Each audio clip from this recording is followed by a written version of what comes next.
तो चलिए शुरुआत कर लेते हैं। कमोडिटी 10 बजे 10 मिनट की और एग्री मार्केट के साथ ही शुरुआत होगी। टॉप 10 एग्री कमोडिटी देख लेते हैं कि कहां किस तरह का एक्शन दिखा है, फ्राइडे के सत्र में किस तरह की क्लोजिंग हुई थी। मसालों के साथ शुरू करेंगे। जीरा 25,200 रुपए के आसपास है। मांग, घरेलू मांग अभी कमजोर दिख रही है। एक्सपोर्ट मांग में भी कुछ सुधार रही है। उम्मीद यही है कि चाइना की डिमांड आगे चलकर सुधर सकती है, क्योंकि जिस तरह की उम्मीद थी कि वहां पूरे खपत के हिसाब से वहां पर उत्पादन हुआ, ऐसा नहीं है, ऐसी खबर आ रही है। धनिया की बात करें तो लंबे समय से सीमित दायरे में ही है। लगातार दबाव का ही रुख यहां पर दिख रहा है। गिरावट का ट्रेंड दिख रहा है। 6,770 के आसपास है। कैरी ओवर स्टॉक भी ज्यादा है, डिमांड भी कमजोर है। अब आगे क्या लोअर लेवल पे बाइंग आएगी, ये आपको हम आगे एक्सपर्ट से पूछकर बताएंगे। हल्दी की बात करें तो यहां पर भी बिकवाली अब हावी होती दिख रही है। देखिए 14,500 तक फिसल कर हल्दी आ चुकी है। लगातार यहां पर भी नरमी दिख रही है। एक तो मांग भी कमजोर है और दूसरा जितने भी बड़े उत्पादक राज्य है इस बार वहां पर सोइंग के जो नंबर है वो अच्छे दिख रहे हैं। ये खबर आ रही है, उसका दबाव यहां पर दिख रहा है। हल्दी के बाद ग्वार सीड और ग्वार गम, इन दोनों में सीमित दायरे में कारोबार हो रहा है। लंबे समय से दायरे में कारोबार है। 5100 से 5600 का दायरा ग्वार सीड और ग्वार गम का दायरा है 10,000 से 11,000 के आसपास। तो अपने दायरे के लोअर रेंज के आसपास दोनों काउंटर ट्रेड कर रहा है। कैस्टर सीड अच्छी तेजी के बाद फिर से हल्की नरमी अब यहां पर भी हावी हुई है। 6,150 रुपए के आसपास कैस्टर सीड का वायदा ट्रेड कर रहा है। क्रूड सनफ्लावर ऑयल, बाकी खाने के तेल में भी तेजी आई है। पाम में भी थोड़ी रिकवरी आई है लोअर लेवल से। सनफ्लावर में भी रिकवरी आई है। अब ये पहुंच चुका है 915 रुपए के आसपास एनसीडीएक्स पर। कपास की बात करें तो 1600 के ऊपर फिर से नहीं टिक पाया, फिर से 1600 के नीचे आ चुका है। और आइस पर भी कॉटन 70 सेंट के नीचे लगातार बना हुआ है। लेकिन कपास कली में तेजी का ट्रेंड है।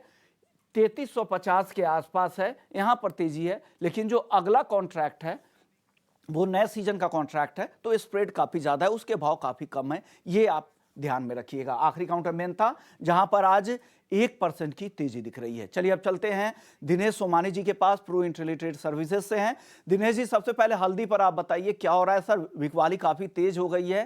पिछले सत्र में 4.5% की गिरावट, आज कैसा रहने वाला है हल्दी के लिए दिन? जी नमस्कार ऋषभ मोहन जी। हल्दी नमस्कार का सर। रुख जो हमने देखा था पिछले 2-3 सालों में 7,000 से बढ़कर 20,000 के आसपास तक पहुंची थी। उसका मुख्य कारण था कि सोइंग बहुत कम थी, 30 से 35% कम। लेकिन इस साल जो है ये सोइंग काफी बढ़कर है, 35% अभी तक की जो खबरें आ रही है ये सोइंग बढ़कर है। और स्टॉकिस्ट अपना माल हल्का करना चाहता है और हाजिर में डिमांड काफी कमजोर है। और इसी के चलते हुए जो मेजर सपोर्ट जोन था 15,700 का जो ब्रेक हुआ, उसके बाद में ये 14,500 तक आया है। मुझे लगता है ये मेजर सपोर्ट जोन ब्रेक होने के बाद अब ये सेल ऑन रैलीज ही बनने वाला है आने वाले 1 से 2 महीने के हिसाब से। और जब भी ये 15,000 से ऊपर जाएगा मुझे लगता है इसमें बिकवाली निरंतर बढ़कर ही आएगी।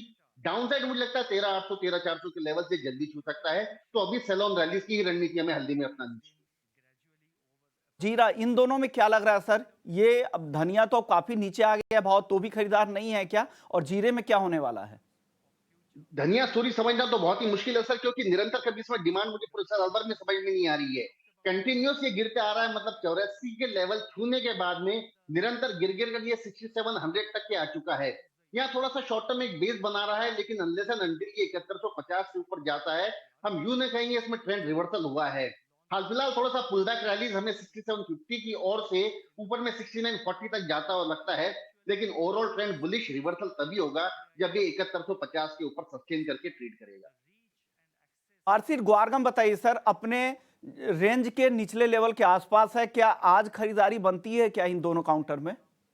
जी विश्वमोहन जी, 5240 का जो सपोर्ट जोन है मुझे लगता है गुआर ने तोड़ा है। और यहाँ से अगर ऊपर ये दोबारा की अपमूव करता है तो मुझे लगता है मेजर सपोर्ट जोन टूटने के बाद जो दोबारा रिटेस्ट होता है वहां पे एक बार दोबारा बिकवाली बनती है। तो मेरी सलाह होगी 5240-45 के आसपास अगर गुआर सीड आती है, सितंबर कॉन्ट्रैक्ट एक बिकवाली का दौर बनेगा। और मुझे लगता है कि ये सीजन जब तक मतलब शुरुआत हो सीजन की, 5020 का लेवल यहाँ से कम 200 सवा 200 रुपए नीचे लगता है। 5380 के स्टॉप लॉस से मुझे लगता है इसमें बिकवाली का रुख बन सकता है। और नरमी यहां से आपको दिख रही है, 5020 तक भी भाव आ सकता है। सर, कॉटन केक में बताइए सर, ये तो काफी तेज हो चुका है। अगला कॉन्ट्रैक्ट उसके काफी नीचे, स्प्रेड ज्यादा है, हालांकि नए सीजन का कॉन्ट्रैक्ट है। क्या करना चाहिए? कपास खली में आप क्या सलाह दे रहे हैं? जी, बिल्कुल कॉटन सीड ऑयल के जो सितंबर कॉन्ट्रैक्ट है ये काफ़ी प्रीमियम में चल रहा है, 3350 के आस-पास चल रहा है और चार्ट के हिसाब से अगर मैं देखूँ तो ट्रेंड इसमें हाइली बुलिश मुझे नज़र आती है। हम्म। 3310-20 के लेवल्स के आस-पास की एक गिरावट मिलती है तो मुझे लगता है खरीदारी का अवसर मिल सकता है। 3420-3550 के लेवल्स इस कॉन्ट्रैक्ट के अंत तक हमें देखने मिल सकते हैं। ये पर्टिकुलरली सितंबर कॉन्ट्रैक्ट काफ़ी स्ट्रॉन्ग है। दिसंबर कॉन्ट्रैक्ट यहाँ से ₹400 उल्टा बदला है मतलब बैकवर्ड रिलेशन में है। ये मुख्य कारण इसका ये है कि फसल आने के समय में नॉर्मली इसके जो रेट है ये 2800 साढ़े 2800 होते हैं लेकिन उस हिसाब से भी ये 2920 ही चल रहा है तो मुझे लगता है अभी भी ये एक अप ट्रेंड ही दर्शाता है। अभी दिख रही है दिसंबर के कॉन्ट्रैक्ट में भी, और यहाँ 100 रुपए की तेजी और दिख रही है सितंबर के कॉन्ट्रैक्ट में।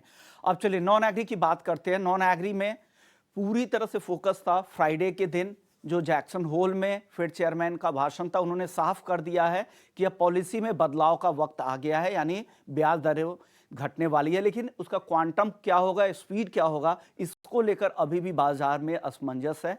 क्या लग रहा है सर, गोल्ड और सिल्वर पर उसका क्या असर होगा? किस तरह की चाल यहां से दिख रही है? खरीदारी करनी चाहिए? आज हल्की नरमी दिख रही है। जी बिल्कुल ऋषभ मोहन जी, लास्ट सत्र में हमने देखा 72,000 छूने के बाद में नीचे में 70,900 के लेवल ऑलमोस्ट छू गया और वहां से शार्प रिकवरी देके दोबारा 71,800 के आसपास आया है।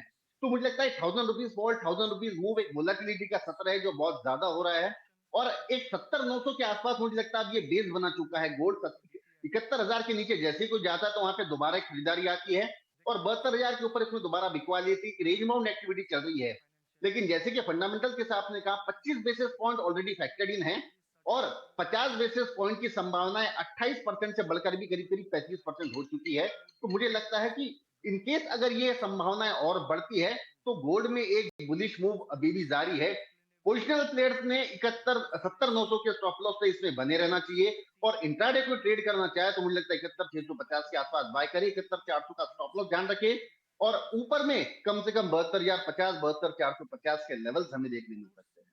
चांदी के लिए वो लेवल क्या है दिनेश जी?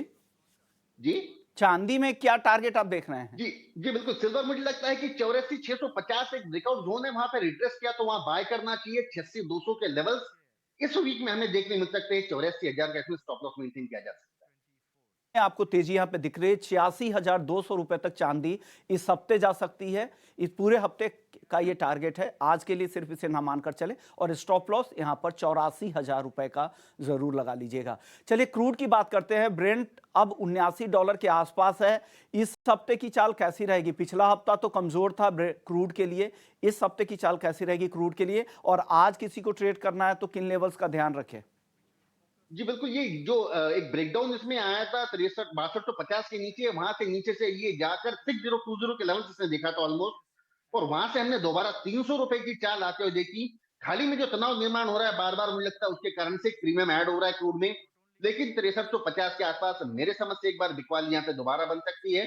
6260 के टारगेट के लिए ऊपर में 6420 का इसमें स्टॉप लॉस मेंटेन करना चाहिए। अगर यहाँ से 20 रुपए और ऊपर दिखे तो आप इसे बेचे। 6,260 रुपए तक वापस से आ सकता है। तो बिकवाली की राय है क्रूड में। बेस मेटल्स में सर बताइए, आज कोई टॉप ट्रेड है क्या आपकी तरफ से? किस तरह की चाल लग रही है आज?